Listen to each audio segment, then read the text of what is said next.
Bismillah ar-Rahman ar-Rahim. In the name of Allah, the most merciful, the most compassionate. Praise be to God, the Master of the worlds, who sent His final Prophet and Messenger, Prophet Muhammad sallallahu alaihi wasallam. Peace and blessings be upon him, as mercy to the worlds. Ladies and gentlemen, brothers and sisters, peace be upon you all. Assalamu alaikum wa rahmatullahi wa barakatuh. The mercy and the blessings of God may envelop you all. It saddens me that I couldn't be with you on this beautiful day of celebrating literature, and at the same time it gives me honor to present my book, Refuting ISIS, in this second edition, which is almost double of the first edition. And since it is a small contribution to the efforts of religious people, especially in Islam, to fight extremism and violent extremism, I would highlight the importance of this book. It is the only book which destroys the foundation of ISIS from a theological, ideological, and legal point of view, presenting a counter-narrative and also bringing or showing the fallacies, exposing the fallacies of ISIS proofs. In this book I talk about ISIS atrocities, whether about enslaving free men and women, which is totally against Islam, and the abolishment of slavery was done by Muslim scholars and Muslim states almost 150 years ago.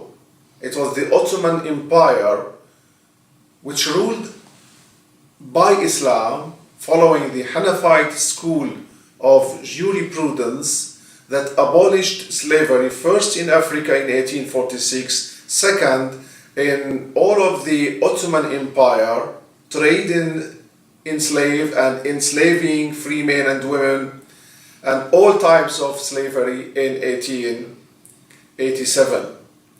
And it was by consensus of all Muslim scholars at that time.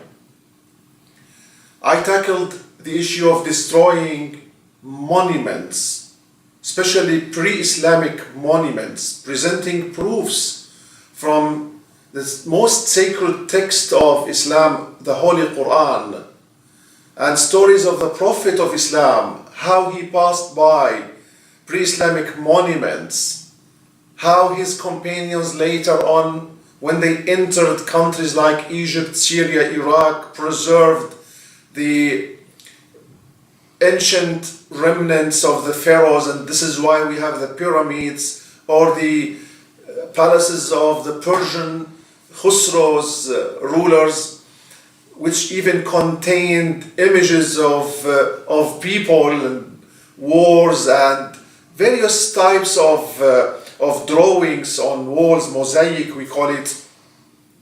Muslims never destroyed these remnants and monuments because they considered them as proofs for history, for people to look at what happened to nations old who rebelled against God or did not believe in God or whatever.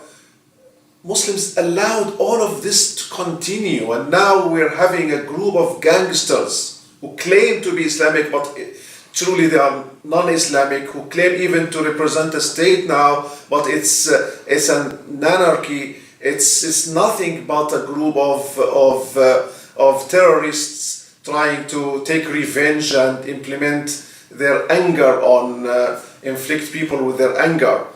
It's very strange that we have now in this modern time of 21st century, after 1400 years of the glorious Islamic civilization that maintained world ancient civilizations, monuments and remnants. Now we're having these people destroying all of that. I talked about killing and murdering innocent people. I tackled the issue of Islamic minorities, non-Islamic minorities, and the issue of citizenship in Muslim countries based on equal rights and non-Muslims having similar rights and not being forced to embrace Islam in Muslim countries.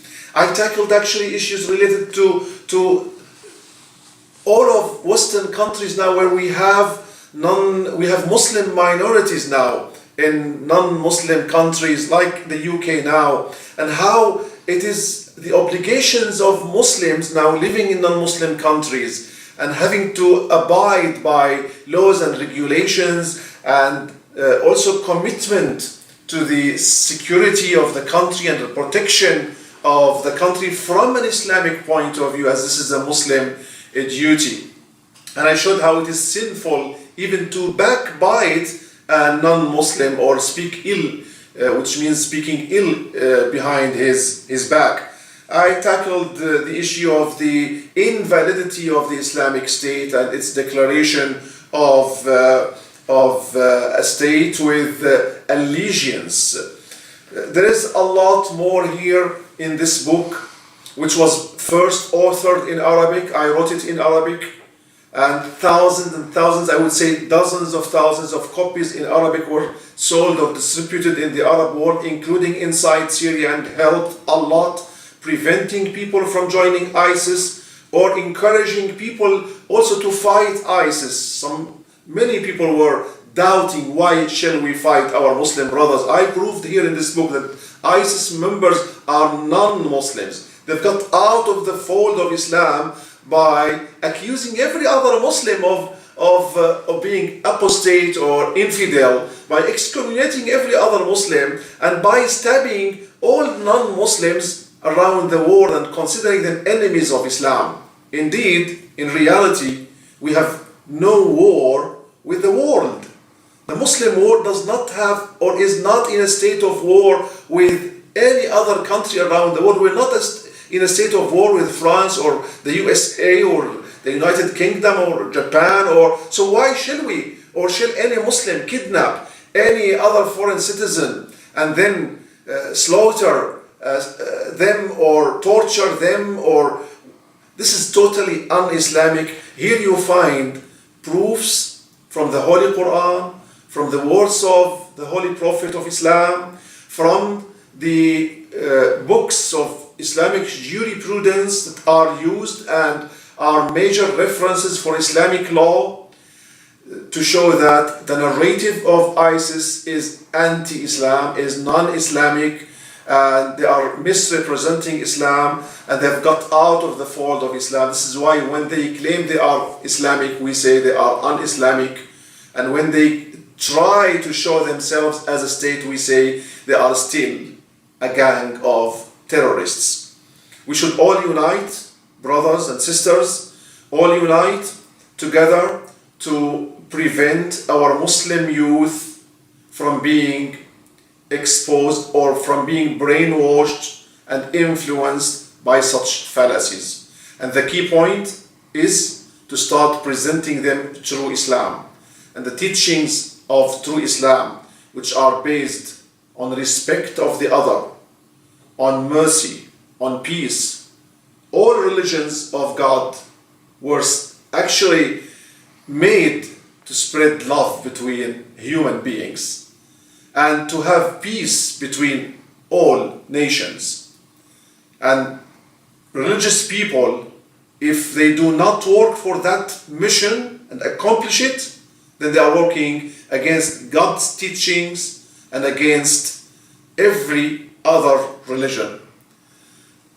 All my greetings to you, brothers and sisters, wishing that this book finds its place in your minds, on your shelves, and that every one of you also helps spreading this message with hopefully we're going to translate this book into other languages. We already have few projects translating the book into French and a few other languages in the Far East.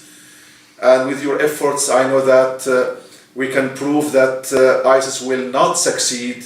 I have full trust that they're going to be defeated because they are false, they are wrong, they are terrorists, they are criminals, and what prevails is finally peace, mercy, solidarity, and this is what we need to show the world. God bless you all. Peace be upon you. Assalamu alaikum wa rahmatullahi wa barakatuh.